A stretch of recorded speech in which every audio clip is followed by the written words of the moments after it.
तो यार फिर से लाया हूँ मैं नया चैप्टर। चलो शुरू करते हैं। साइबर वाली लड़की बोलती है, तुम कह रही हो कि तुम 200 साल से ज्यादा जी चुकी हो, क्या किरिन का खून तुम्हें अमर बना देता है? रेड हेयर लड़की बोलती है, तुम्हारी आंखों में लालच भरा हुआ है, तुम बेवकूफ लोग। इतना बोलते अपना पावर बढ़ाती है और बोलती है, मैं Rin Yang first supreme great Ming empire की फाइंडिंग एम्पायर से किए हुए वादे के मुताबिक तुम चोरों को यहीं खत्म कर दूंगी, तुम दोनों को यहाँ से जिंदा नहीं जाने दूंगी, मैं तुम दोनों को मार दूंगी।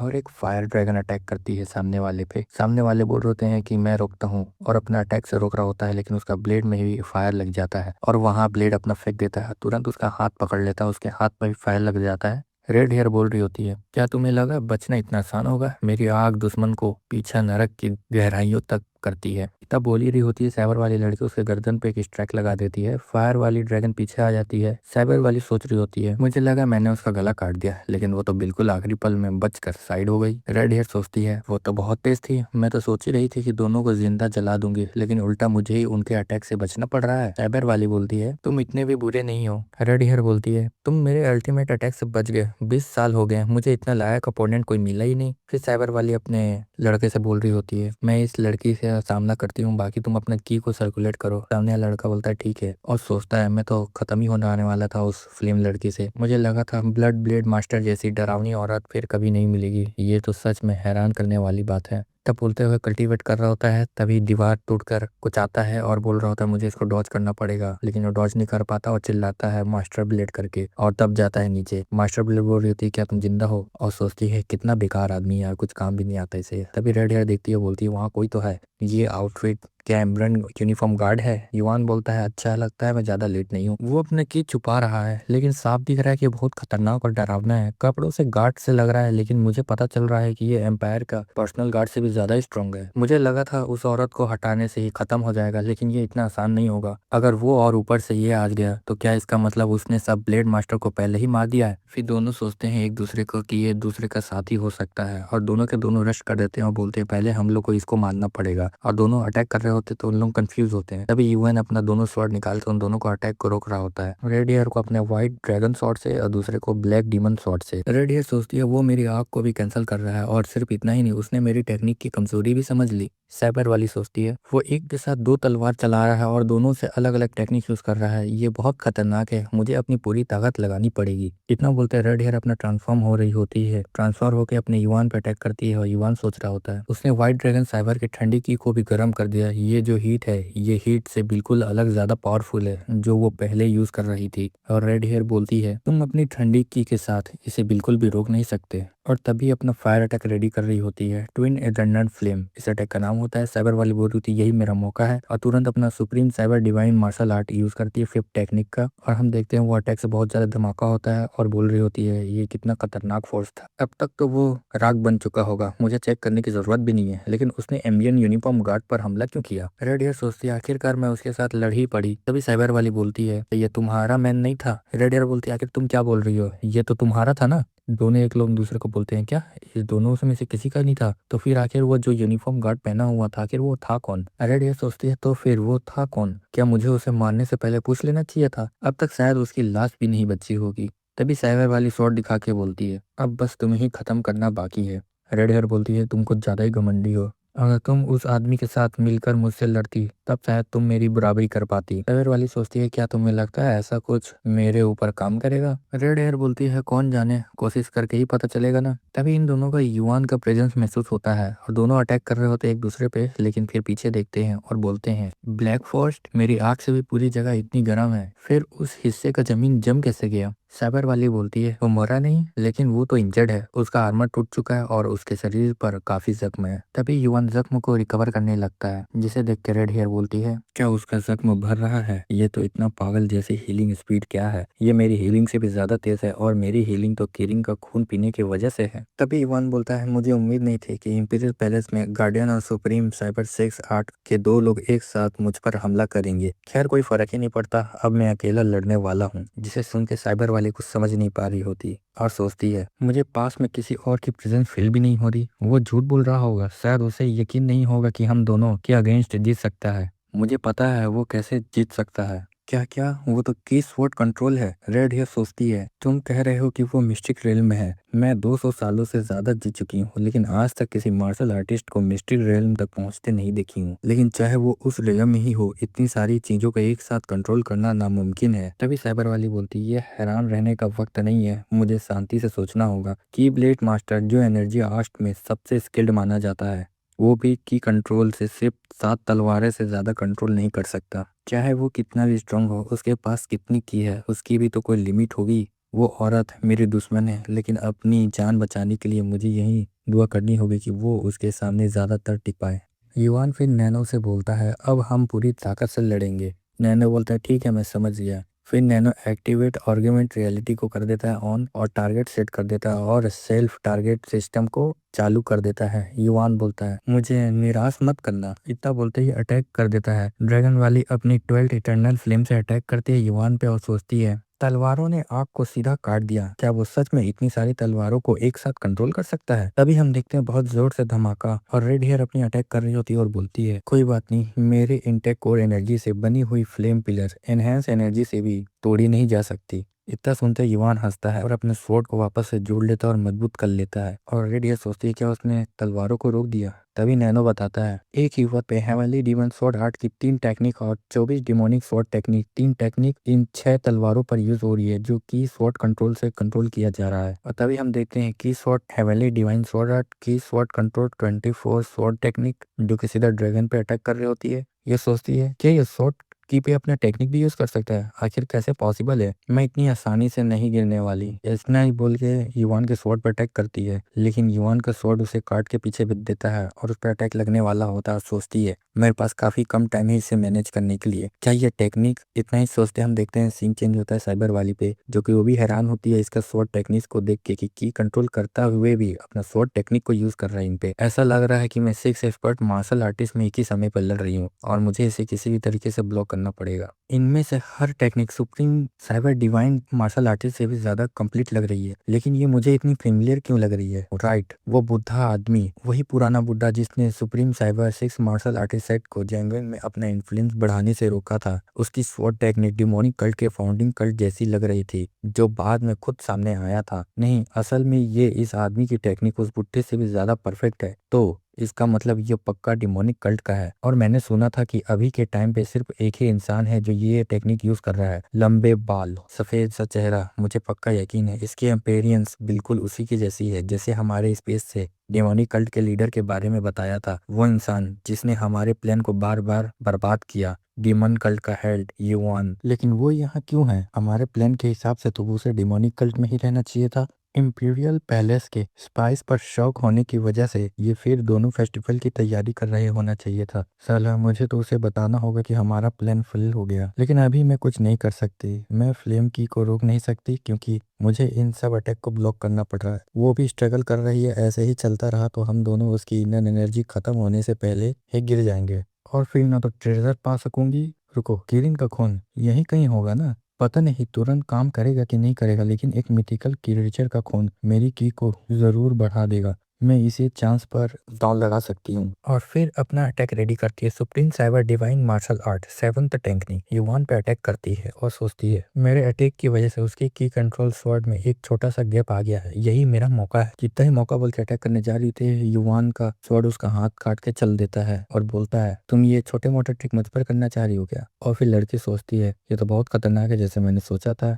ये इंसान के लिमिट से भी ज्यादा है। लेकिन मुझे कल्ट के बड़ा मकसद के लिए उसे खत्म करना होगा। वो हद से ज्यादा पावरफुल है लेकिन हर किसी का कोई ना कोई कमजोरी तो होता ही है। जब उसका गॉड डाउन होगा तब मैं उस पर अटैक करूंगी। इतना ही सोच रही होती है युवान का स्वॉर्ड इसका दूसरा हाथ भी काट देता है और बोलता है क्या तुम सुन नहीं पा रही हो कि मैंने क्या बोला। लड़की दर्द में बोलती है तुम मिटिकल रेलम तक पहुंच चुके हो, मार्शल आर्ट के बिल्कुल टॉप पर। क्या तुम्हें एक ऐसी औरत से डर रहे हो जिसका दाहिना हाथ भी कट चुका है। तभी युवान बोलता है क्या तुम वैसे इंसान हो जो फायदे के लिए औरतों के बीच में लाते हो। तुम जैसे आदमी को supreme cyber 6 martial artist set के लीडर्स में होना ही नहीं चाहिए था। कितनी बड़ी निराशा की बात है।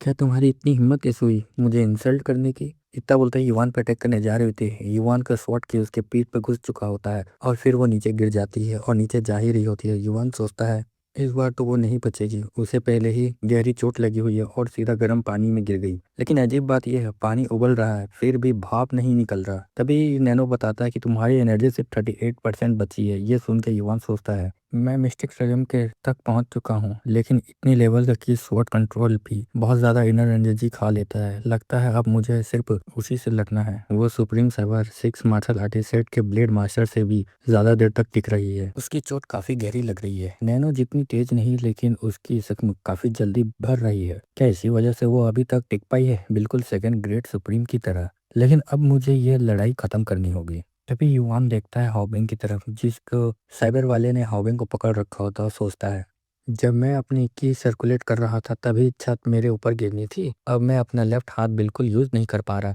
मैंने नीचे इसलिए जंप किया था क्योंकि जमीन में एक सुराग दिखा, लेकिन यहाँ ऐसे किसी से टकरा जाऊंगा ये सोचा भी नहीं था मैं। साइबर वाला बोलता है, तुमने कोई भी हरकत की तो अगला वार सीधा तुम्हारा गला काट देगा, उसके साथ ही तुम्हारा क्या रिश्ता है। हॉबिंग बोलता है, क्या बोल रहे हो तुम, चुप रहो। तभी साइबर वाला बोलता है, क्या कोशिश करना चाहते हो तुम? तभी हम देखते हैं हाथ बढ़ता हुआ, लेकिन वो तुरंत पीछे आ जाता है हॉबिंग को लेके और सोचता है ये बहुत ज्यादा फास्ट है, ये तो मेरे को पकड़ ही लिया था। तभी हम युवान को देखते हैं और जो कि बोलता है उससे जाने दो। सामने वाला बोलता है, अगर तुम्हें अपनी जगह से एक कदम भी हिलाया तो मैं उसको तुरंत मार दूंगा। ये सुन के युवान बहुत गुस्सा होता है और अपना ऑरा दिखा रहा होता है। इन लोग की बैंड बज जाती है और सोचता है कितना खतरनाक हो रहा है, और जोर से चिल्लाता है, अगर तुम उसे बचाना चाहते हो तो मुझे किरीन का खून ला कर दो। अगर तुम मुझे जाने दोगे तो मैं इसे सीधा छोड़ दूंगा। तभी हॉबिंग सोच रहा होता है, इसकी हिम्मत कैसे हुई डीमन लॉर्ड से डील करने की। तभी युवान बोलता है, मैं तुम्हें ऑफर देता हूँ एक, अगर तुम अभी के अभी हॉबिंग को छोड़ देते हो तो मैं तुम्हें को जितना हो सके उतना बिना दर्द के मारूंगा। लेकिन अगर तुम नहीं छोड़ते हो तो इतनी दर्दनाक मौत मरेगा कि तुम्हें कभी लगेगा नहीं कि काश तुम पैदा हुए होते। ये सुन के साइबर वाला सोचता है, क्या बकवास है ये, मतलब वो मुझे दोनों हालत में मारने ही वाला है। तभी चिल्लाता हुआ बोलता है, ये पागल आदमी है क्या, क्या तुम्हें अपनी आदमी की जान की जरा भी परवाह नहीं है। इतना ही बोलते हॉबिंग उसको कोहनी से मारता है। वो गुस्सा हो जाता है और हम देखते हैं खून का सीन, उसने हॉबिंग पे गले पे छुरी चला दिया होता है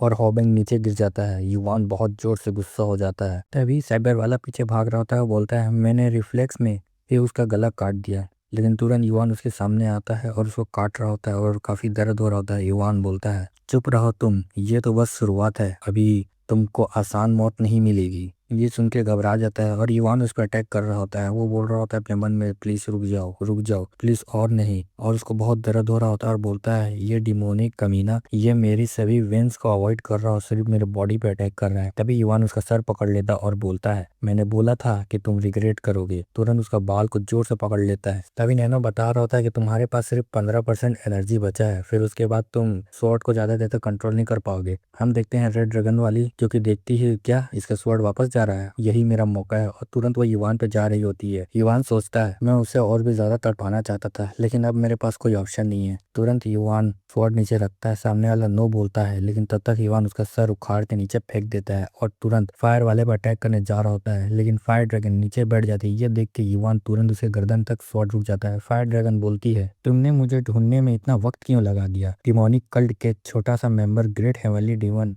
डिवाइन कल्ट के आसमान समान डिमन लॉर्ड को प्रणाम करती हूँ। तभी युवान बोलता है, इंपीरियल पैलेस गार्ड हॉल की एक एक्सपर्ट मार्शल आर्टिस्ट खुद को कल्ट मेंबर कह रही है, तुम यहाँ आखिर करना क्या चाहती हो। मुझे पता है ये सब मानना मुश्किल है और आप मुझ पे डाउट कर रहे होंगे, मैं डिटेल में समझा दूंगी, लेकिन अभी एक ज्यादा जरूरी काम सामने नहीं है क्या। हाँ, मुझे पहले हॉबिंग को देखना होगा, मुझे अभी भी उसकी थोड़ी सी की महसूस हो रही है, अभी देर नहीं हुई है। बोल के जाता है कि तुम कोई हरकत मत करना। तुरंत हॉबिंग के पास आता है और हॉबिंग को उठा रहा होता है। हॉबिंग बोलता है, डीमन लॉर्ड, और इतना बोलते वो आंख बंद कर रहा होता है। युवान परेशान हो जाता है और बोलता है, मैं तुम्हें ऐसे नहीं मरने दूंगा, चाहे जो हो जाए, थोड़ी देर और रुको। तभी अपनी की से उसको नैनो से स्कैन करवा रहा होता है। तभी पीछे आती है रेड ईयर। युवान बोलता है, तुम मेरे को गुस्सा मत दिलाओ। तभी रेड ड्रैगन बोलती है, मुझे पता है आप मुझ पर शक कर रहे हैं, लेकिन जो कल्ट मेंबर आप साथ लाए हैं वो मौत के करीब है, क्या मुझे उसे देखने का इजाजत देंगे। युवान बोलता है, आखिर तुम करना क्या चाहती हो। लड़की बोलती है कि मैं तुम्हारी मदद करना चाहती हूँ। क्या मेरी मदद? तभी रेड हेयर बोलती है हाँ, और हमारे पास ज्यादा समय नहीं है, मैं आपको बाद में ये सब बता दूंगी। क्या हम इसे अभी शुरू कर सकते हैं? तभी वो हाथ में अपने किरीन का पानी लेकर आती है, युवान को दिखाती है। युवान बोलता है आखिर ये क्या है? वो बोलती है ये है ब्लड है किरीन का, जो कि पानी में मिला हुआ है। किरीन का शुदा खून सीधा हाथ से छू नहीं सकती, क्योंकि उसकी फ्लेम की बहुत ही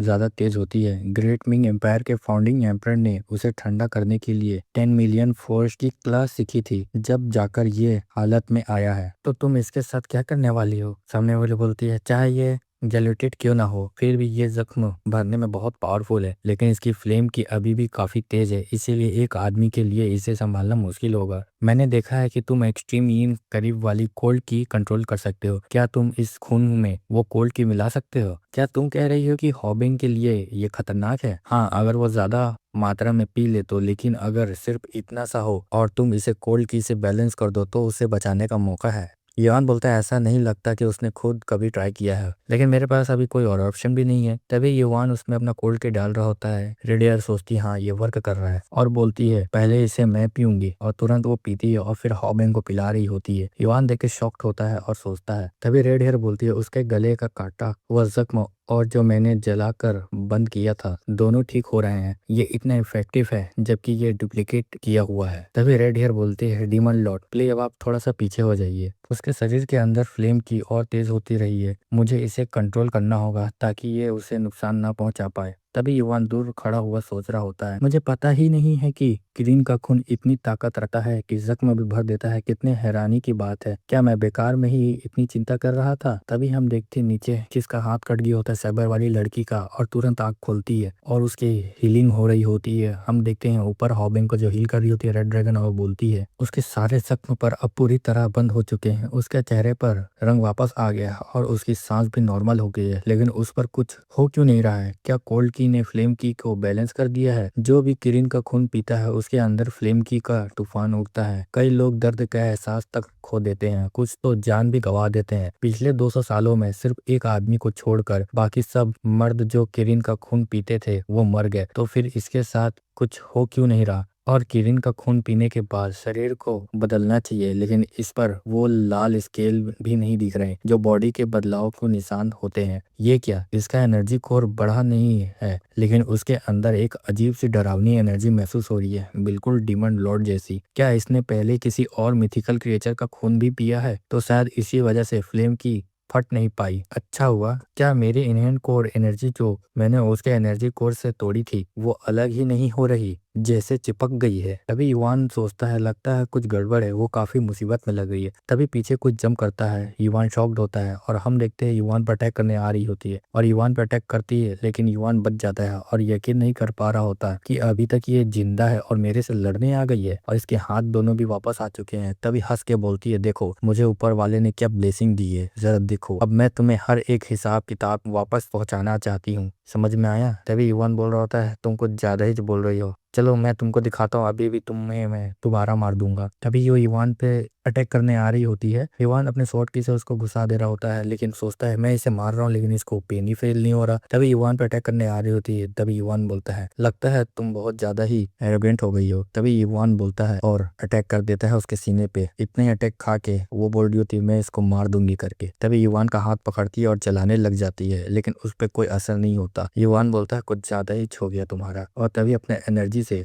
उसे नीचे बैठा देता है। लड़की सोचती है आखिर किस तरह का इनर एनर्जी है ये, मेरी इनर एनर्जी को जो कि इंक्रीज हो गया किरीन ब्लड के साथ, फिर भी मैं इसे फाइट बैक नहीं कर पा रही। तभी ईवान को देखती है और बोलती है किरीन ब्लड के साथ भी मुझे ऐसा महसूस हो रहा है कि वार्निंग दे रहा है। तभी हम युवान का डेडली लुक देखते हैं और ये सोचती है ये मैन सच में एक प्रोटेजी है, मैं इसके सामने नहीं जीत सकती। तो ऐसा है तो मुझे कुछ तो अलग करना पड़ेगा। तभी ये युवान पर अटैक कर रही होती है और सोचती है मुझे यहाँ से कोई रास्ता देख के निकलना पड़ेगा और जल्द से जल्द रिकवर करना पड़ेगा फिर से। तभी इवान उसको अपने एनर्जी से पकड़ लेता है और बोलता है तुम्हारा वो ट्रिक फिर से नहीं होने वाला, और उसको वापस बुला लेता है और बोलता है कि मैं तुम्हें यहीं पे मार दूंगा। तभी वो युवान का नाम चिल्ला रही होती है और गाली दे रही होती है युवान को, लेकिन युवान उसका गर्दन काट देता है। उसका गर्दन कट के कहीं और जा रहा होता है। युवान आता है और उसको अपने पैर से कुचल देता है। तभी हमारा सीन चेंज होता है हांगशियन ऑफ हॉन्गजिंग जीवन पे, जहाँ पे कोई दो लोग बैठे होते हैं। एक आदमी पट्टी वाला देख रहा था, उसका कीड़ा फूट जाता है और काफी घबराया हुआ होता है और बोलता है मास्टर ब्लेड का कीड़ा भी मर चुका है। ये बिल्कुल ऐसा ही हुआ, वो लोग भी फेल हो चुके। ये सुन के थोड़ा सा खामोशी होता है। तभी सामने वाला जो बैठा था वो एनर्जी फैलाता है और उसके चक्कर में ये पीछे जाके लगता है और इसको भी चोट लग जाता है। एनर्जी वाला बोलता है कितना बेकार बात है, फिर से हमें चेंज करना पड़ेगा अपने प्लान को और कॉल करो उस फ्लेम ब्लेड को और फ्रीजी ब्लेड को। किसी भी हालत में हमें ये फेल नहीं करना है मिशन। उन दोनों को बैकअप के जरिए भेज दो। मैं ये एक्सेप्ट नहीं कर सकता कोई भी फेलियर को। और हमारा सीन युवान की तरफ होता है, जहाँ पे बोल रहा होता है ये कैसी आवाज है, क्या वो फ्लेम में से आवाज आ रही है। उसने कहा था कि उसने किरिन की फ्लेम की को 10 मिलियन फॉरेस्ट से ठंडा कर दिया है, लेकिन फिर मेरी हेवनली डिमोनिक की ऐसा बिहेव क्यों कर रही है। उस घटना के बाद पहली बार ये इतनी अनकंट्रोलेबल हो रही है। जब मैंने उस औरत से एक्सट्रीम यिन कोल्ड की को अपने अंदर ली थी, तब से बात अब तक ये मेरा दूसरी बार है। क्या मेरी की उसके अंदर वाली एनर्जी को चाह रही है? तुम ज्यादा लालची नहीं हो रहे हो? तभी हम देखते हैं युवान का ऑरा हो रहा होता है और काफी घबरा जाता है और उसके सामने एक ड्रैगन आता है और बोलता है क्या ये किरिन है? तो ये इम्पीरियल पैलेस का हिडन पावर है, हेवनली डिमोनिक की और भी ज्यादा बेचैन हो रही है, जैसे किरिन की एनर्जी के सामने रिएक्ट कर रही है। ठीक है, लगता है मेरे पास कोई और ऑप्शन नहीं है। अगर दोनों पीछे हटने को तैयार नहीं हो रहे तो मुझे किसी एक को खत्म करना ही होगा। तभी हम देखते हैं युवान तुरंत ड्रैगन पे अटैक करने जा रहा होता है और अपने डिमोनिक स्वॉर्ड से अटैक करता है, लेकिन उस स्वॉर्ड का कोई अटैक नहीं ड्रैगन पे असर पड़ता। फिर युवान पीछे आता है, तालाब का पानी बिल्कुल भी हिला नहीं। तो फिर वो किरिन का फिजिकल जानवर नहीं, एक स्पिरिचुअल प्राणी है। तभी वो युवान पे नीचे से अटैक कर रहा होता है। युवान जंप करके बच जाता है और युवान उसे काफी बच बच के अटैक कर रहा होता है और सोच रहा होता है ये मेरे लिए आसान नहीं होने वाला है। अगर ऐसी बात है तो फिर वो अपना दूसरी स्वॉर्ड चलाता है किरिन पे और बोलता है हाँ ये वर्क कर रहा है। इसका फ्लेम थोड़ा सा कमजोर जरूर हुआ है, जल्द से जल्द मुझे उस पावर का सोर्स देखना पड़ेगा जहाँ से ये ड्रैगन का पावर बन रहा है। और तभी वो युवान वहां पे जा रहा होता है और बोलता है यहाँ पे तो बहुत ज्यादा गर्मी है, पहले से भी ज्यादा, लेकिन मैं यहाँ पे हार नहीं सकता। और तुरंत ऊपर चढ़ रहा होता है और बोलता है आखिर ये कैसा हीट है, मैं देख नहीं पा रहा। तभी नैनो उसे लाइट विजन मोड एक्टिवेट कर देता है। तब युवान बोलता है हाँ मैं देख सकता हूँ। तो ये है जो फ्लेम रिलीज कर रहा था, क्या ये मार्बल? लगता है मुझे और क्लोज जाना पड़ेगा। मेरी डिमोनिक की उसे लेने के लिए बहुत ज़्यादा बेचैन हो रही है। क्या मैं इस एनर्जी को ले भी पाऊंगा? मेरे पास और कोई ऑप्शन भी नहीं है। तुरंत उस बॉल को हाथ लगा देता है और वो सोचता है अगर मुझे सुप्रीम साइबर 6 मार्शल आर्टिस्ट से सामना करना है तो मेरे लिए ये करना ही होगा, और वो लोग भी तो इसे ही लेने आए थे। तभी हम देखते हैं रेड हेयर वाली जो कि अपने हॉबिंग को हील कर रही होती है और सोचती है मेरी इनिटेड कोर एनर्जी में जो मैंने उसका एनर्जी कोर से जोड़ी थी वो अलग नहीं हो रही, जैसे चिपक गई हो। मुझे ये ठीक नहीं लग रहा, मुझे इसे तुरंत काट देना होगा। तभी वो जैसे काटने जा रही होती लेकिन काट नहीं पा रही होती। क्या इसमें एनर्जी मेरा पूरा खा रहा है? मुझे किसी भी हालत में इसे निकालना पड़ेगा, नहीं तो बहुत ज्यादा देर हो जाएगा। तभी हम देखते हैं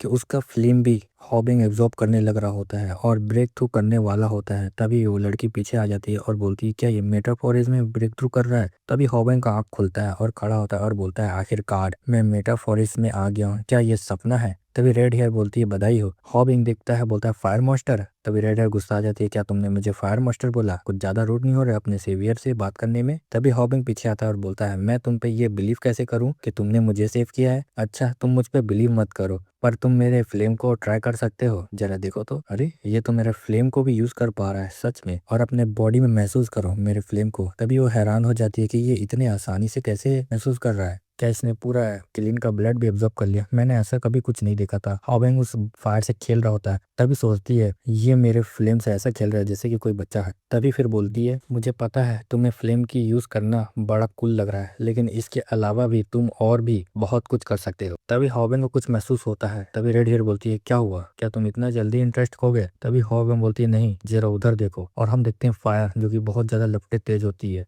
नैनो बता रहा होता है कि 3000 सेल्सियस तक यूजर की गर्मी पहुंच चुकी है, अगर ज्यादा हुआ तो यूजर मर भी सकता है जल के। अब समझ में आ रहा है क्यों अब तक कोई भी इसे ले नहीं पाया। अगर नैनो की रीजनरेशन एबिलिटी और कोल्ड की का सपोर्ट ना होता तो मैं बचता नहीं। अब तो मेरे अंदर फ्लेम की घुसने के बाद ये दोनों पावर आपस में टेरिटरी के लिए लड़ने लगी। तभी हम देखते हैं युवान नीचे बैठ जाता है और बोलता है साला ये एनर्जी मेरी इंटरनल कोर के लिमिट से भी बहुत ज्यादा हो गई है, ऐसे ही चलता रहा तो मैं। इतना ही बोलते रेड हेयर बोल रही होती है डीमन लॉर्ड। हम देखते हैं युवान जो कि काफी दर्द में होता है। हम देखते हैं युवान का पूरा स्किन जल रहा होता है, लेकिन अदर साइड नैनो उसको रीजनरेट भी कर रहा होता है, लेकिन इतना स्पीड नहीं होता नैनो का कि उसको रीजनरेट कर सके। युवान बेहोश होने लग जाता है और सोचता है कि ये मेरा आखिरी समय है क्या। फिर वो ब्लड वाला सीन देता है जहाँ पे पड़ा रहता है, उसका आँख खुलता है, वो अपने हेवनली डी को देखता है जहाँ पे उसका हेवनली की इसको हैंडल नहीं कर पा रहा था, लेकिन उसको मैनेज करने लगता है उसका फ्लेम की। और फिर हम युआन को देख रहे होते हैं और बोल रहा होता है ये मेरे सेंट्रल एनर्जी को क्या हो रहा है, और हम देखते हैं वो क्रिस्टल टूट जाता है। जहाँ पे रेड हेयर डीमन लॉर्ड चिल्ला रही होती है, पास घुसने का कोशिश करती है। रेड हेयर बोलती है क्या किरीन का इन्फिनाइट एनर्जी मुझे रिजेक्ट कर रहा है? ऐसा तो पहले कभी नहीं हुआ, मुझे किसी तरह इसे यहाँ से निकालना होगा। और अपने डीमन लॉर्ड को देख के बोल रही होती है। हॉबिंग आता है, बोलता है आखिर यहाँ का माजरा क्या है, हमारे लॉर्ड को क्या हुआ है? हम देखते हैं युवान को जिसका बॉडी पूरा रेड एंड रेड हो जाता है और बोलता है कि मैं ऐसा फील कर रहा हूँ। इनर एनर्जी को कनेक्ट करके जो एनहेंस एनर्जी बनती है और फॉर्मलेस इन्फिनाइट कोर एनर्जी को जोड़कर जो की स्वॉर्ड कंट्रोल होता है, मुझे लगता है मिस्टिकल रेलम तक पहुंचकर मैं मार्शल आर्ट्स के पीक पर आ गया हूँ, लेकिन असल में सिर्फ अपने लोअर एनर्जी कोर की मैक्सिमम लिमिट तक ही पहुंचा था। असली जवाब तो सेंट्रल एनर्जी कोर में था। डेंजर के उस पल में हेवनली डिवानी की ने कंट्रोल एनर्जी कोर को खो दिया। उस अलाइनमेंट के मूवमेंट में जैसे इंसेट से सब समझ गया। खामोशी के अंदर भी मुझे इतना ज्यादा पावर मिला कि मुझे अब महसूस हो रहा है क्या मैं इसी को टेस्ट करके देखूं। जहाँ पे रेड हेयर देखती है और बोलती है ये तो इम्पॉसिबल है। जहाँ ब्लैक फॉरेस्ट है वहाँ किरीन का खून सीधा भाप बन रहा है, और जहाँ डार्क फ्लेम है वहाँ किरीन का खून सिर्फ उबल रहा है। सिर्फ वेपन में बची हुई एनर्जी से ही इतना हो रहा है। क्या ये ताकत किरीन के एनहेंड कोर को एब्जॉर्ब करने की वजह से है? तभी युवान बोलता है मेरे सामने से हट जाओ। दोनों के दोनों हट जाते हैं और तभी युवान कुछ अटैक प्रिपेयर कर रहा होता है, जिससे कि रेड हेयर देख के बोलती है आखिर ये करना क्या चाह रहा है बिना वेपन के। तभी युवान देखते हैं हम और तुरंत एक स्लैश लगाता है जिससे दोनों को कुछ समझ नहीं आता, और तभी एक एनर्जी जोर सा अटैक आता है जिसको देख के बोलते हैं अगर मैंने पहले से फ्लेम की को हासिल ना की होती तो ये गर्मी बिल्कुल बर्दाश्त के बाहर होती। आखिर हो क्या रहा है? मार्शल आर्टिस्ट के बीच एक पुरानी कहानी मशहूर है। अनडिफिटेड स्वॉर्डमैन डोबू कबू अपनी जिंदगी के आखिरी सालों में वो अपने साथ तलवार लेकर नहीं चलता था। जब लोगों ने पूछा ऐसा क्यों है तो उसने बस इतना ही बताया, अब मेरे लिए तलवार का कोई मतलब ही नहीं है। तभी उसके स्टूडेंट्स बोल रहे होते हैं तुम ऐसा क्यों कहते हो, तलवार हाथ में तो तभी तो की को कनेक्टेड करके एनहेंस स्वॉर्ड ऑरा बन सकता है। एक स्वॉर्डमैन बिना तलवार के एनहेंस एनर्जी यूज करने वाले दुश्मन के सामने कैसे करोगे? तभी बुढ़ा बताता है मैं कर सकता हूँ अपने हाथ से स्वॉर्ड। मैं की मास्टरलाइजेशन से भी आगे निकल चुका हूँ। ये फॉर्मेस्ट इनहेरिटेड कोर एनर्जी का मास्टरलाइजेशन है। ये है फॉर्मलेस सोर्ड। हम देखते हैं दोनों के दोनों दिख रहे होते हैं। रेड हेयर सोचती है बस एक हाथ हिलाया और पूरी जगह तबाह कर दी गई। यही है वो लेजेंडरी फॉर्मलेस स्वॉर्ड। हॉबिंग बोलता है फॉर्मलेस स्वॉर्ड है, ये तो कमाल का है। तो क्या demon lord life and death realm तक पहुंच गए हैं? इतना सोच ही रहे होते हैं तभी उन्हें भूकंप से महसूस होता है और लोग सोचते हैं आखिर ये भूकंप कैसा हुआ है। ऐसा लगता है कोई ट्रैप चालू कर दिया है। तभी देखती है इधर उधर उसके पिलर्स पिघल रहे होते हैं और ज्यादा देर तक टिकेंगे नहीं। हॉबिंग बोल रहा होता है ये तो बहुत बुरी न्यूज है। हॉबिंग सोचता है ये तो बहुत बुरा हो गया। लाइफ एंड डेथ रेलम का मार्शल आर्टिस्ट भी इतनी गर्मी में डूबकर जिंदा नहीं बचेगा। वो रास्ता है जो डीमन लॉर्ड ने यहाँ आते वक्त बनाया था। तभी रेड हेयर बोलती है जगह गिरती जा रही है, हमें भी एक अभी डीमन लॉर्ड को लेकर यहाँ से निकलना होगा छत के वो छेद से। तभी हॉबिंग बोलता है लगता है हमारे पास ज्यादा टाइम नहीं है, अब देर हो चुका है।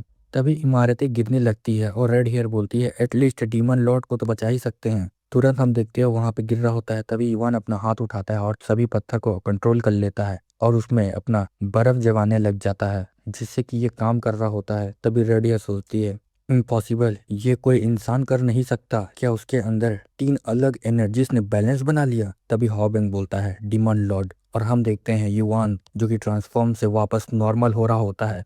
रेड हेयर सोचती है मैं अब तक बहुत सारे मार्शल आर्टिस्ट से मिली हूँ लेकिन कभी भी किसी को नहीं देखी जिसके अंदर तीन इनहेंट कोर एनर्जी हो। लाइफ एंड डेथ रेल्म का मार्शल आर्टिस्ट जो एब्सोल्यूट यिन और एब्सोल्यूट यांग और डिमोनिक एनर्जी तीनों को कंट्रोल कर सकता है। इतना में ही हम युवान का देखते हैं पैडेस रूप जो कि ट्रांसफॉर्म से वापस दिखाता है उसका असली रूप और बोलती है कि ये मैं हिस्ट्री में पहली बार है जो मैं इसे देख रही हूँ। तो युवान सोच रहा होता है तो एहसास ऐसा होता है, इतनी ज्यादा ट्रू एनर्जी लगती है कि मैं एक वक्त पर सिर्फ दो ही फॉर्मलेस वेपन बना सकता हूँ, लेकिन इस स्टेट में भी मैं की स्वॉर्ड कंट्रोल यूज कर सकता हूँ। मैंने चेक कर लिया है हॉबिंग ठीक है, सुबह होने से पहले मुझे यहाँ से निकलना होगा, इन स्किल्स को बाद में टेस्ट कर लूंगा। इतना बोलता युवान नीचे आता है और बाहर आ रहा होता है। दोनों के दोनों कॉन्ग्रेचुलेशंस बोल रहे होते हैं अपने युवान को कि वो लाइफ एंड डेथ रिलम में पहुंच चुका है। युवान ये सुन के स्माइल करता है। रेड हेयर सोचती है लाइफ एंड डेथ रिलम जिस डीमन लॉर्ड की मैं पहले सेवा करती थी वो अपने दौर का सबसे पावरफुल मार्शल आर्टिस्ट था, लेकिन ये आदमी तो उससे भी ज्यादा कहीं ज्यादा स्ट्रॉन्ग है। आखिर ये है कौन? लगभग 210 साल पहले आखिरी एम्परर की मौत के बाद जोंगयोन को 10 छोटे छोटे देशों में बांट दिया गया। उसके बाद हर रीजन का राजा और बड़े आखिरकार खुद को एम्परर डिक्लेयर करने लगे। इसी रीजन के बीच में टेंशन और दुश्मनी और बढ़ गई। उन राजाओं की लालच में सिर्फ अपने इलाके तक सीमित नहीं थी और इसी अनंत लालच ने पूरे एम्पायर को बर्बाद कर दिया। तभी रेड हेयर युआन से बोलती है, चाहे हम बोलते ही हैं कि स्टेट और जिंगयोंग की मार्शल आर्ट वर्ल्ड में एक दूसरे से अलग रहते हैं, लेकिन जोंगयोंग की हालत का असर झांगियों पर भी पड़ा है, बच नहीं पाया है। तब एक हीरो सामने आया। चू वनशुन नाम का एक राजा था और उसका बेटा चुन वनयोंग। चू वनशुन को तोंगे कंट्री के गवर्नमेंट ने एक टाइटल पैदाई देर पड़ी मिला था, लेकिन चू वांग्युंग अलग था। वो एक राजा अनडिफिटेड जनरल था, जैसे नॉर्थ के जंगली कबीलों के खिलाफ जंग लड़ाई और जीता। उसकी शुरुआती इतनी उस वक्त हेवनली डिवाइन कल्ट के लीडर चियोन लियोंग ने भी उसे 10,000 ग्रेट माउंटेन बुलाया था दोस्ती और संबंध बनाने के लिए। बहुत बड़े बड़े लोग उसे मानते थे और रिस्पेक्ट करते थे। तभी युआन पूछता है, चू मोन्योंग, अरे ये तो वही फाउंडिंग एम्पायर का नाम है ना? मतलब वही आदमी जिसने बाद में एम्पायर की नींव रखी, ग्रेट मिंग एम्पायर का पहला समर्थ बनाया। तो जो अनडिफिटेड जनरल था, जो नॉर्थ के स्वेग से लड़ा था, जो सब बड़े लोग रिस्पेक्ट पड़े थे, वही बाद में बन गया था फाउंडिंग एम्पायर। हाँ बिल्कुल सही। लोग उन्हें हीरो मानते थे क्योंकि उन्हें अपने देश को नॉर्थ के बारबेरियन से बचाया था। सिर्फ आम लोग ही नहीं, जंगयून के मार्शल आर्टिस्ट भी उनका रिस्पेक्ट करते थे। उनमें लॉयल्टी बहुत स्ट्रांग थी। एम्पायर गिरने के बाद भी उन्होंने अपनी गवर्नमेंट पोस्ट छोड़ दी और लगभग 10 साल तक जोंगयुंग में घूमते रहे, हीरो से दोस्ती करते हुए। लेकिन उन 10 सालों में सबसे ज्यादा तकलीफ आम लोगों ने झेली। जोंगयुंग कमजोर हो गया। नॉर्थ और वेस्ट के बारबेरियंस बार बार हमला करते थे। सड़कों पर मासूम लोगों का खून बह रहा था। आखिर में अपने पिता की मौत के बाद चुंग वांग्युन ने उनका पद संभाला और बगावत का वादा किया। वो एक महान जनरल था, लेकिन सिर्फ अपने एक देश की सेना से 10 देशों को जोड़ना और बाहर के दुश्मन को हराना मुश्किल था। उन्होंने पता किया कि अपनी आर्मी को बड़ा करने में बहुत वक्त लगेगा, इसीलिए उन्होंने जियांगुल के लोगों से मदद की, जिसने वो 10 साल में दोस्ती कर चुके थे। हेवनली मास्टर ने मुझे और कई हीरोज को कहीं कि मासूम लोगों का खून खराबा रोका जाए। चुआंग वोंग ने कहा, प्लीज मेरी मदद करो ताकि मैं लालची राजाओं और चोरों से लोगों को बचा सकूं। एक महान केसियस और सही वक्त के साथ मिल गया। यंगयोंग की मदद से चोंगयोन ने आस पास के देशों को हरा दिया और दुश्मनों को भगा दिया। 10 साल बाद जब देश एक हो गए, तब उसका नाम रखा गया great Ming empire. Empire stable हो गया और जिन हीरोज ने मदद की थी उन्हें जमीन और सरकारी पद दिए गए। हेवनली डिवाइन कल्ट के ऑर्थोडॉक्स फैंसन ने भी एम्पायर बनाने में मदद की, लेकिन जैसे ही देश स्टेबल हुआ, ये मार्शल सेक्ट फाउंडिंग एम्परर और ऑफिशियल्स को खतरा लगने लगा। एक पावरफुल मार्शल आर्टिस्ट अकेला ही एम्पायर के डोजेन सोल्डर से लड़ सकता है, इतने स्ट्रॉन्ग थे वो। लेकिन क्योंकि उन्हें अनफेडरेशन में मदद की थी, उन्हें इग्नोर भी नहीं कर सकते थे। इसीलिए फाउंडिंग एम्परर ने एक म्यूचुअल नॉन एग्रीमेंट ट्रेडिटी लिखी, तुम हमला नहीं करोगे, हम भी नहीं करेंगे, और उनकी कुछ मांगे भी मांग ली। उस वक्त मुरिम अलायंस लीडर ने डिमांड किया कि मिंग एम्पायर का ऑफिशियल रीजन टोइज्म हो ताकि रिलेशन बना रहे। यहाँ से प्रॉब्लम शुरू हुई। उस वक्त डीमन लॉर्ड भी चाहते थे कि एम्पायर का official region heavenly divine cult हो, लेकिन फाउंडिंग एम्पायर ने पहले ही मुरिम अलायंस लीडर की बात मान चुकी थी। तभी हावेंग बोलता है, ये एक बहुत मशहूर हिस्टोरिक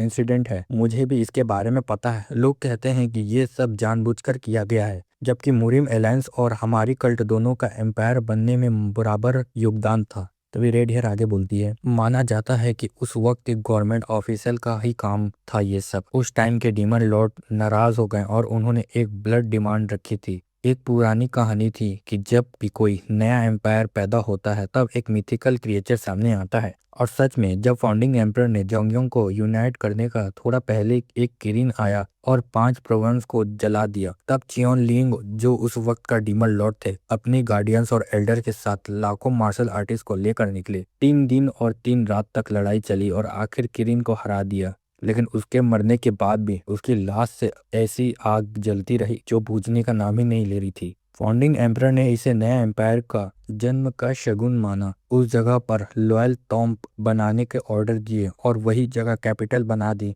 फिर डीमन लॉर्ड ने कहा, प्लीज मुझे किरिन की एनहेंस और उसका खून दे दो। तभी युवान बोलता है मुझे लगता है उन्होंने मना कर दिया होगा। रेड हेयर बोलती है हाँ बिल्कुल, उस टाइम के वॉल्केटेट्स और मुरीम एलायंस ने मिलकर मना कर दिया क्योंकि उन्हें डर था कि कल्ट और ज्यादा पावरफुल हो जाएगी। लोग बार बार उसकी डिमांड को रिजेक्ट करते रहे लेकिन च्योन लियोंग ने अपनी बात से पीछे नहीं हटेगा। उसने गुस्से में कहा मैं अपने लोगों और अपनी जान दांव पर लगाकर उस किरिन को मारा है। मैं उसकी लाश नहीं मांग रहा, मुझे सिर्फ उसकी एनहेंस और उसका खून चाहिए। तुम होते कौन हो मुझे मना करने वाले?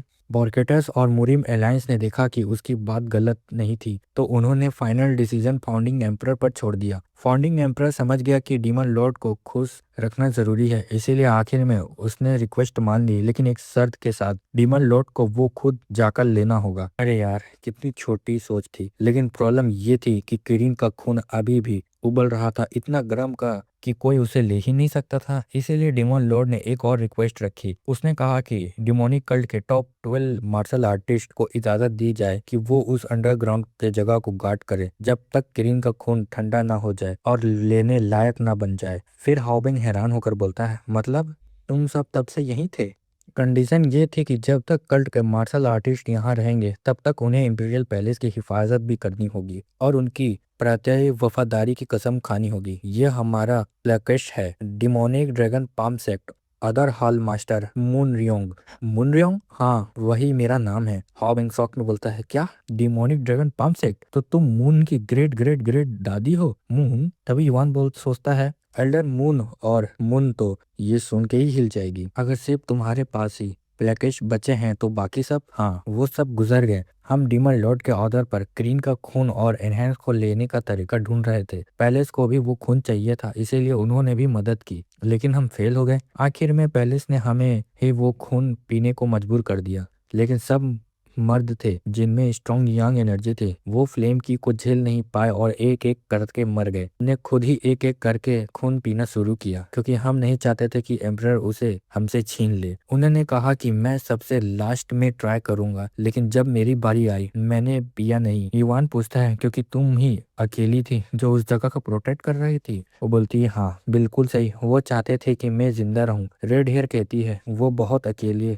वक्त था, मेरी इनर एनर्जी बढ़ती गई, मैं एवोल्यूशन रियलम तक पहुंच गई लेकिन बुढ़ापा रुक नहीं पा रहा था। मुझे लगा था मौत आसपास आ रही है, इसीलिए मैं आखिरकार बार गैम्बलिंग करने का फैसला किया। अगर मर्द स्ट्रॉन्ग यंग एनर्जी की वजह से फ्लेम की को नहीं झेल पाते तो शायद मैं झेल पाऊं। और सच में मैं फ्लेम की को एब्जॉर्ब करने में सक्सेसफुल हो गई। इतना ही नहीं, मेट्रोपोलियन से मेरी जवानी भी वापस आ गई। युवान बोलता है तो फिर इंपीरियल पैलेस ने ऑरिटेशन पर टेस्ट करना चाहा होगा? हाँ लेकिन मैंने झूठ बोला। मैंने कहा कि अगर औरतों के पास इनर एनर्जी तो वो भी फ्लेम की से मर सकती है। इतने में लोग मर रहे चुके थे कि पैलेस ने मार्शल आर्टिस्ट पर टेस्ट करना छोड़ दिया। लेकिन पैलेस में हजारों मेड्स थी जिनके पास इनर एनर्जी नहीं थी तो उन्होंने ट्रेन करके इंपीरियल पैलेस गार्डियंस बना दिया गया। युवान सोचता है शायद मुझे सब सच बताने का जरूरत ही नहीं है। मैं मरने से पहले 10,000 ग्रेट माउंटेन वापस जाना चाहती थी सबको सच बताने के लिए, लेकिन किरिन का खून और एनहेंस प्रोटेक्टर करने वाली सिर्फ मैं ही बची थी और मुझे अपना झूठ भी छुपाना था। लेकिन अब जब मैं आपसे मिल चुकी हूँ डिमन लॉर्ड, अगर आप मर भी जाऊं तो मुझे कोई पछतावा नहीं होगा। तभी युवान मन में सोचता है इतनी पावर होने के बाद भी ये आसानी से यहाँ से भाग सकते थे, लेकिन फिर भी सिर्फ कल के लिए यहीं रुक कर सब कुछ झेला। तभी युवान अपना डीमन स्वॉर्ड निकालता है। तभी युवान बोलता है मैं युवान, great heavenly demon, divine cult का सेकंड हेवनली डीमन और 24 डीमन लॉर्ड, हमारी कल्ट के इस महान वीर को प्रणाम करता हूँ जिसने इतने सालों तक अपनी पूरी वफादारी और बलिदान से कल्ट की सेवा की। तुम्हारी लॉयल्टी और सेक्रीफाइस को मैं दिल से सराहता हूँ और मैं तुम्हें एक रिवॉर्ड देता हूँ। मैं तुम्हें ग्रेट एल्डर का पोजीशन देता हूँ। जिसे सुन के रेड हेयर सोचती है मैंने कभी इतनी बड़ी तारीफ या पहचान की उम्मीद नहीं की थी। मेरी बस एक ही ख्वाहिश थी, मरने से पहले डीमन लॉर्ड को एक बार देख लूं। मैं आपकी कृपा के लिए शुक्रगुजार हूँ, फॉर डिमोनिक वे के लिए। तभी हॉबिंग सोचता है इतना ही काफी नहीं था कि demon lord life and death realm तक पहुंच चुके हैं, ऊपर से इतने पावरफुल वॉरियर भी कल्ट में शामिल हो गई और अनरियल स्वॉर्ड भी उनका साथ है। डीमन लॉर्ड ने सेक्ट और क्लेंस के साथ वॉर खत्म करने के बाद कल्ट की ताकत बहुत तेजी से बढ़ा दी है। तभी युवान आगे बोलता है नॉर्मली मैं तुम्हें अभी तुरंत कल्ट ले जाता, लेकिन अभी कुछ काम बाकी है। जब वो सब निपट जाएगा तब हम निकलेंगे। तब तक क्या तुम ये जगह थोड़ी देर और गार्ड कर सकती हो? रेड हेयर शॉक होकर बोलती है ये आप क्या कह रहे हैं? आप मुझे ऑर्डर दीजिए, मैं चाहे जान चली जाए पर फिर भी पूरा करूंगी। युवान कहता है अच्छा तो तुम फिर एक काम है जो तुम कर सकती हो। रेडियर बोलती है हाँ सच में। तभी सीन चेंज होता है ईस्टर्न डिपार्टमेंट गेस्ट हॉल का। ये कितना भयंकर था, इतनी बड़ी लड़ाई हुई और आसपास किसी को पता भी नहीं चला। क्या आवाज को ब्लॉक कर दिया गया था? नहीं, ये नामुमकिन है, इवन कमांडर भी ऐसा नहीं कर सकता। तभी कोई चिल्लाता है हे बॉडीज को कैटेगराइज करो। यूंज आता है और ये सोल्जर देख के बोलता है यूंज यहाँ क्यों आया है? अंदर आने से पहले मुझे खून की स्मेल आई थी, लेकिन ये तो मेरी सोच से भी ज्यादा बुरा है। बहुत लोग मारे गए हैं। एक सोल्जर मन में सोचता है ये जानबूझकर मुझे इरिटेट कर रहा है। फिर बोलता है तुम यहाँ आए क्यों हो? तुम्हें अच्छी तरह पता है मैं यहाँ क्यों आई हूँ। अब से इन्वेस्टिगेशन हम हैंडलर करेंगे। क्या बकवास कर रहे हो तुम? एम्पियर पैलेस के अंदर हुए मर्डर तो एम्ब्रियन यूनिफॉर्म गार्ड इन्वेस्टिगेशन करेगी ना। तुम बोल रहे हो कि अभी हम कहाँ खड़े हैं? ईस्टर्न डिपार्टमेंट वेस्टर्न हॉल की जिम्मेदारी हो सकता है, लेकिन क्राइम की इन्वेस्टिगेशन का अथॉरिटी हमारे पास है। डोजों से मेड्स और पैलेस के लोग मारे गए। अभी टेरिटरी के लिए लड़ने का वक्त नहीं है। तुम गलत हो। इस क्राइम में एम्बियन यूनिफॉर्म गार्ड्स खुद शामिल हैं। सब यूनिफॉर्म गार्ड्स को अरेस्ट कर लो। उन्हें ही स्पाई को इम्पीरियल पैलेस के अंदर लाए हैं। स्पाइस तुम क्या बकवास कर रहे हो? कौन हिम्मत करता है एम्बियन यूनिफॉर्म गार्ड पर इतनी बड़ा इल्जाम लगाने की? एक सिंपल एम्बियन गार्ड सोल किंग के इम्पीरियल ऑर्डर के खिलाफ बोल रहा है। What soul king? तभी हमारा सीन चेंज होता है प्रिंस चैन जूनियन के palace sea of the star palace पे। क्या प्रिंसिपल कंप्लीट हो गया है? सोल किंग बोलता है हाँ योर हाइनेस। ईस्टर्न डिपार्टमेंट का हेड लिम चोंग झुक कर कहता है इम्पीरियल टॉम की इन्वेस्टिगेशन शुरू हो चुकी है मोरिम अलायंस के लोगों के साथ। प्रिंस धीरे से मुस्कुराता है और बोलता है मुझे यही उम्मीद था स्मूथली होगा। बिल्कुल योर हाइनेस, मैसेज मिल गया है, सब तैयार हो चुका है। प्रिंस अंदर ही अंदर सोचता है इस इंसिडेंट के बाद जब मेरी पोजीशन और स्ट्रांग हो जाएगी तब मैं openly supreme cyber of 6 martial arts के सपोर्ट करूंगा। ये मेरे लिए सम्मान की बात है। योर हाइनेस शुरू करो। जी योर हाइनेस। तभी अचानक से प्रिंस जियोन को चिल्लाता है प्रिंस जियोन हम आपको अरेस्ट करने आए हैं, आखिर आप किधर हैं? तभी प्रिंस आता है और बोलता है मैं अपने बड़े भाई को प्रणाम करता हूँ। किस बात के लिए आप मेरे पास आए हो मेरे भाई? कितना बदतमीज लड़का है। काफी टाइम हो गया है, अभी स्मॉल टॉक टाइम नहीं है। कब से मेरे पैलेस के एनहेंस पर घेर लिए? योर हाइनेस पैलेस में एक बड़ा एक्सीडेंट हो गया है। बताओ कल रात गेस्ट हॉल में डोजिन मेड्स और एस्टेंट डिपार्टमेंट के लोग मर गए क्या? लेकिन ये में प्रॉब्लम नहीं है। न्यूज मिली है कि कल्प्रिट ने फाउंडिंग एम्परर के ट्रेजर चुरा लिया है। क्या तुम यहाँ कहना चाहते हो कि मेरा इसमें हाथ है? हो इतना गुस्सा मत हो योर हाइनेस। लगता है डिमोनिक कल्ट के मेंबर्स तुम्हारे साथ इन्फिल्ट्रेट हो गए हैं जो तुम्हें इंफेरिस से वापस आए हैं। तुम कहना चाहते हो कि मैं उन्हें यहाँ लाया हूँ? कौन जाने हिज इम्पीरियल मेजेस्टी ने हमें सच में जांचने और कल्प्रेट को अरेस्ट करने का ऑर्डर दिया है। तभी बोलता है अरेस्ट? तुम मुझे अरेस्ट करोगे? फिर कोशिश करने की देख लो। तुम बहुत कॉन्फिडेंट लग रहे हो। अगर सच में इनवैलिड हो तो कम से कम शांति से अरेस्ट तो हो जाओ। मैं डिमोनिक कल्ट के लोगों से मिला हूँ, वो इतने बेवकूफ नहीं होते। अगर वो होते तो कोई सर्वाइवर नहीं छोड़ते। एडवेंस के बिना मुझे अरेस्ट करना फार्मिंग है। तुम्हें लगता है मैं बिना एडवेंस के आया हूँ? वेस्टर्न डिपार्टमेंट पैलेस का फिजिकल और मुरिम अलायंस बॉडीज चेक कर रहे हैं। मैं अपनी आंखों से देखे बिना नहीं मानूंगा। अच्छा तो चलो फिर प्रूफ देखना चाहते हो? तभी बोलता है ठीक है चलो। तभी सीन हमारा इम्पीरियल पैलेस गार्ड हॉल का होता है जहाँ प्रिंस चेन अंदर ही अंदर सोचता है गेम खत्म हो चुका है। इतने बड़े क्राइम के सस्पेंशन में अरेस्ट होने के बाद वो हीर नहीं बन पाएगा। बॉडीज पर डिमोनिक कल्ट के मार्शल आर्टिस्ट का ट्रेस मिलेंगे। सब खत्म। मुरिम अलायंस को बस कंफर्म करना है कि ये डिमोनिक कल्ट के काम है। उन्हें पता भी नहीं चलेगा कि उन्हें फार्म किया जा रहा है। मिथिकल क्रिएचर के ब्लड मिलेगा, फ्यूचर एम्परर को सपोर्ट मिलेगा और डिमोनिक कल्ट पर प्रेजेंस भी। एक तीर से तीन शिकार। फिर अचानक से नो ये पॉसिबल नहीं है। इन्वेस्टिगेशन टीम डिमोनिक कल्ट का कोई स्पाई नहीं है, उन्हें तुरंत पकड़ो। क्या मतलब? बॉडीज पर जो ट्रेसेस मिले हैं वो सुप्रीम सिक्स साइक्स के मार्शल आर्टिस्ट के हैं? ये कैसे हो सकता है?